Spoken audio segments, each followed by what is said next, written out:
তার মানে আসলে কি? আসলে আমাদের জীবনটা, আমাদের এই যে ব্রেনটা, এটা হচ্ছে আমাদের ইচ্ছা বৃক্ষ।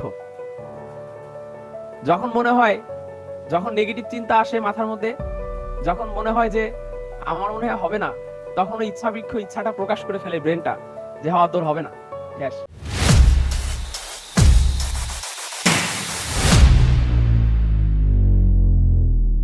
সবকিছুরই law of average effort, law of average result আছে। কিন্তু সব থেকে বাস্তব যে সত্য কথা, সব থেকে বাস্তব যে সত্য কথা, এবং যেটাকে সৃষ্টিকর্তা স্বয়ং একটা নির্জীব বা একটা নির্বোধ পশুর মধ্যেও দিছে, সেটা হচ্ছে ল অফ ওয়েস্টেড ইফোর্ট। দেখেন, সিংহ যখন তার শিকার ধরে, সিংহ যখন তার শিকার ধরে,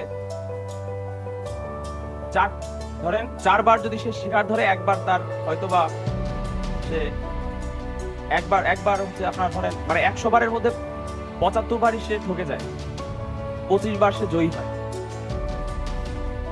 মানে বলা হচ্ছে যে 4 বারে 1 বার এরকম। ঘটনা হচ্ছে কি, যে প্রত্যেকটা প্রাণী, যেমন এই পৃথিবীতে যতগুলাই যে আমরা ইয়া পাই, মানে এই যে ধরেন বন জঙ্গল আসছে, বা আমাদের একটা ফলের বীজ যখন মাটিতে পড়ে, তখন তার 90% বীজ কিন্তু আপনার পাখিতে খেয়ে ফেলে। একটা মাছ যখন ডিম ছাড়ে, তার 90% ডিম কিন্তু অন্য মাছে খেয়ে ফেলে বা নষ্ট হয়ে যায়। আর তাইতে হচ্ছে এই অবস্থা। কিন্তু কোন প্রাণী কিন্তু চেষ্টা করতে কিন্তু কখনো দ্বিধাবোধ করে না, তারা কিন্তু চেষ্টা করে দেয়। তারা যদি জানতো যে ধরেন মাছ যদি বুঝতে পারতো যে আমি এত ডিম ছাড়লাম, তার মধ্যে 50 থেকে 90% নষ্ট হয়ে গেল, বা 90% নষ্ট হয়ে গেল, আর 10% থাকলো, তাইলে আমি আর ডিম পারবো না। বুঝতে পারছেন? তাহলে ও যদি বুঝতো যে এই অবস্থা, তাহলে যা ডিম আর পারবো না, এটাই তো হইতো।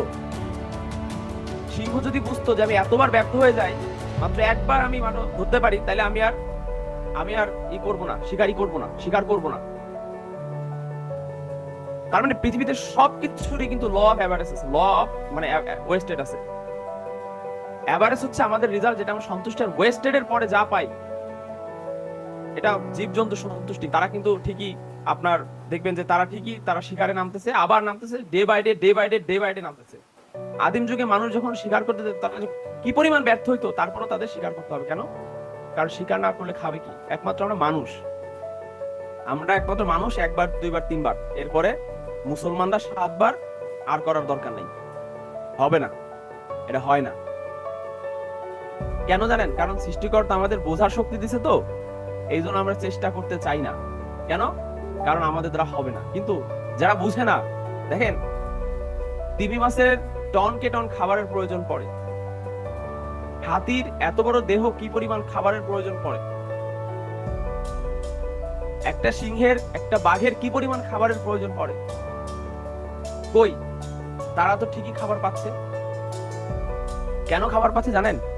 কারণ তারা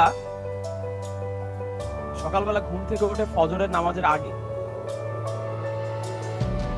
একমাত্র আশরাফুল মাখলুকাত আমরা মানুষ, সৃষ্টির সেরা জীব বলা হয়েছে, বাবুর বেটা বাবু আমরা ঘুম থেকে উঠি আজানের পরে, আমরা 10টা 11টা বাজে, 9টা বাজে, 8টা বাজে আমরা এই করে ঘুম থেকে উঠি।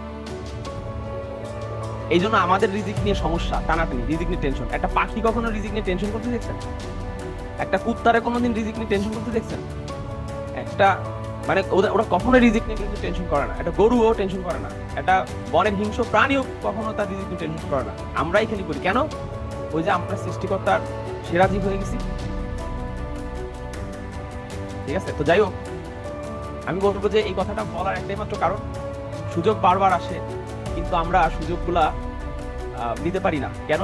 কারণ আছে আমরা ওই যে ল অফ ওয়েস্টেড এর উপরে আমরা হয়ে গেছি, মানে বেশি আসক্ত হয়ে গেছি, যে ল অফ ওয়েস্টেড ওইটা আমার দ্বারা হবে না। কিন্তু বারবার ট্রাই করতে হয়, ওটার মধ্যে যে সফলতা, এটা আমরা বুঝতে। ঠিক আছে, তো প্রেসিডেন্ট স্যার একটা গল্প আপনারা শুনেছেন কিনা জানি না, যে এক লোক একটা আপনার বৃক্ষ নিচে বসে আছে, মানে একটা বড় বট গাছের নিচে বসে আছে। বাট সেই বট গাছটার নাম ছিল হচ্ছে ইচ্ছা বৃক্ষ। কি বৃক্ষ? ইচ্ছা বৃক্ষ। হ্যাঁ, তো তার সে খুব মানে ক্লান্ত পরিশ্রান্ত, হ্যাঁ, হঠাৎ করে সে চিন্তা করলিস যদি এখন এমন একটা হয়তো ঠান্ডা বাতাস বা একটা কিছু হয়তো ভালো লাগতো খুব। হঠাৎ করে অনেক জোরে বাতাস আসা শুরু করলো, তাকে ঠান্ডা শীতল করে দিয়ে চলে গেল।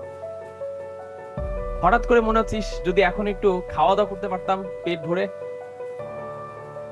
একটু খাওয়া দাওয়া করতে পারতাম। তো যখন পেট ভরে খাওয়া দাওয়া করতে পারতাম, এই কথা বললো, ইচ্ছা বৃক্ষের নিচে শুয়ে আছে, মানে বসে আছে। হঠাৎ করে অনেক রকমের খাবার চলে আসলো, সে খাইলো। বলে কি, বাহ, আমি তো মনে মনে যা চাই তাই চলে আসে। ঠিক আছে, তো এত বড় বট গাছ, এই বট গাছের এখানে কি ভয়টয় আছে কিনা? যখন এটা চিন্তা করলো তখন ভয় চলে আসলো এবং শো শো শব্দ আসা শুরু করলো চারিদিক থেকে। হঠাৎ করে মনে আসলো, ইস, এই শো শো শব্দ আসতেছে, এখানে কি ভূত টুত আছে কিনা? হঠাৎ করে কিছুক্ষণের মধ্যে ভূতও চলে আসলো। তার মানে আসলে কি, আসলে আমাদের জীবনটা, আমাদের এই যে ব্রেনটা, এটা হচ্ছে আমাদের ইচ্ছা বৃক্ষ। যখন মনে হয়, যখন নেগেটিভ চিন্তা আসে মাথার মধ্যে, যখন মনে হয় যে আমার মনে হয় হবে না, তখন ওই ইচ্ছা বৃক্ষ ইচ্ছাটা প্রকাশ করে ফেলে ব্রেনটা, যে হওয়া তোর হবে না, ক্যাশ ক্যাশ, তোকে খেয়ে ফেললো। ঠিক আছে, তো ওই ওই লোকটা একটা সময় মনে করলো ভূত যেহেতু চলে আসছে, মনে হয় খেয়ে ফেলবে আমাকে। এই যখন খেয়ে ফেলার কথা বলছে তখন তারা খাইয়েই ফেলছে। বুঝতে পারছেন? তো আমাদের ব্রেনটা এরকম ইচ্ছা বৃক্ষের মতন, যে যখন যে জিনিসটা আমরা চিন্তা করছি, যেটা মনে হয় হবে না, আমার দ্বারা পসিবল না, ওর দ্বারা পসিবল, ওর হয়, আপনার হয় না। ওই যে ইচ্ছা বৃক্ষ কিন্তু পজিটিভ সেন্সটা নিয়ে আসলে যে আমার হবে, আমার যদি হয়, আমার হবে, তখন কিন্তু আপনার পজিটিভ সেন্সটা কিন্তু চলে আসে। আমি দেখছি।